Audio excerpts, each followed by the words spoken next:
Hey, good afternoon everybody, and welcome back to the channel. Have not even actually seen the sun today, and that's about the most blue sky I've seen right there, that little patch of it.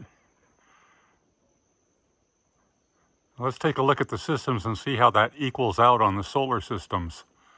Not even seeing the sun. Yeah, and that right there is the most blue sky I've seen. Okay, here's a look at the first system, 99.4% full, and that's this 48 volt system right here, running a refrigerator freezer, 700 watt solar array, only getting 144 watts at the moment. Let's look at today's history, and you can see we got 980 watt hours. Little less than the rest of the days, the previous days, where the sun actually did make an appearance, but everything's looking really, really good. And you can see, you know, each day is a little different.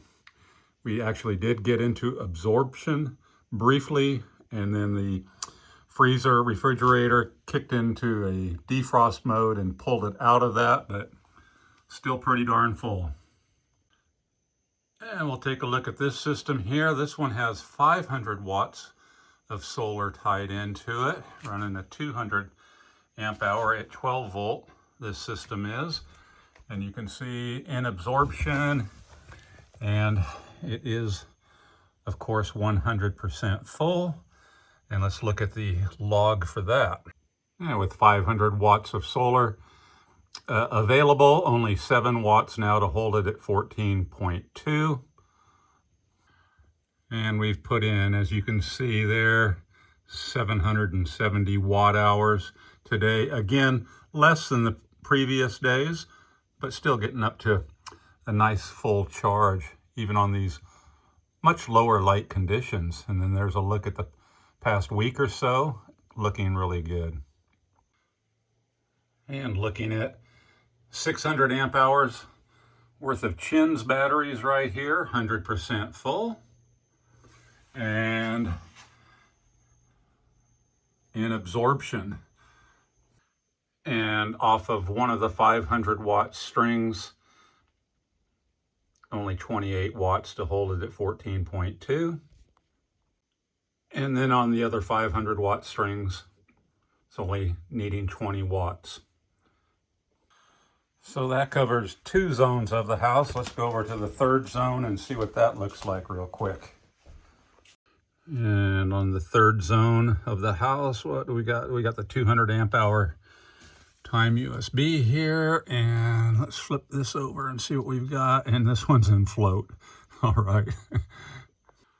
And we do have 400 watts available on this, only allowing in 1 watt now, holding it at 14.3 volts as it winds down and float.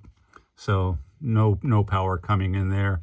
And after reaching 14.2 for a couple of hours, it's starting to settle down. So yeah, all 3 zones fully charged on pretty low light conditions. And oh my goodness, I haven't been back here for a little while. And as you can see, the jungle is starting to swallow up that solar panel there. I believe that's about a 130 watt panel, might be a 140. It's one I've had for 15 years out here. Currently just driving my water system, and I got to get out here and cut that away because there can't be hardly any power coming in that. And well, I'm pleasantly surprised that one solar panel does have this 100 amp hour Chins battery, which is driving the water system. 12 volt pump right there, and it got completely full as well. As you can see, if I kind of darken it, that light is solid green. This doesn't have the Bluetooth kind of interface like the Victron does, and you can see it's still at 13.6. So by golly, I'm in good shape for driving water, but that's a little embarrassing. The jungle moves quick, but it's been a few weeks since I've even come back here to take a look at that, so I'm going to get out there and sickle that out of the way. So yeah, no sunshine to be seen, just the littlest bits of blue, and all my systems are full. Gotta love it. That makes a guy feel like he's a little lazy taking a look at that last solar panel, but all in all, doing well. And yeah, I got the front of the property looking really good, and this is where I need to get out here today and start knocking that down and clean up the back. Yeah, I totally expected that water pump battery to be below full charge as soon as I saw that solar panel, because I thought, well, it's been quite a few days or probably a couple of weeks since I've even been back there to look at the system. And as soon as I saw that, I thought, no way that battery's going to be full, but it was. Even just that little bit of light that must have been getting through there. But you know, I don't run that water pump a ton, doing dishes, take a shower now and then. And I did do some laundry the other day too, but it was still getting to a full charge with all that covering it had on it. So let's jump up here to the bungalow real quick, just to make sure. I'm already certain that this system is full too, but we'll just verify that real quick. And there we can see in float. Everything's great. Everything is completely full. So I could start using power anywhere I want. Oh, and right at the end of making this video, now that's the most blue sky I've seen in a few days. But even when it was mostly looking like pea soup in a way, plenty of sun was getting through to charge up the systems.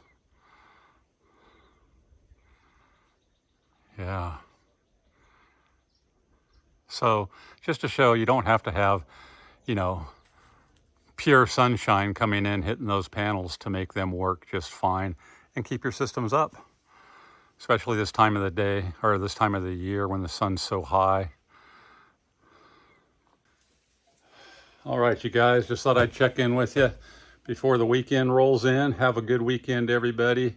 Hope all of your systems are getting fully charged too, and that you have fair winds. We have no real wind going today. A little humid, about 80 degrees, which is a little on the warm side here, but everything's good. Aloha. Now it's time for some kicking back time. I'll get that panel cleared off tomorrow.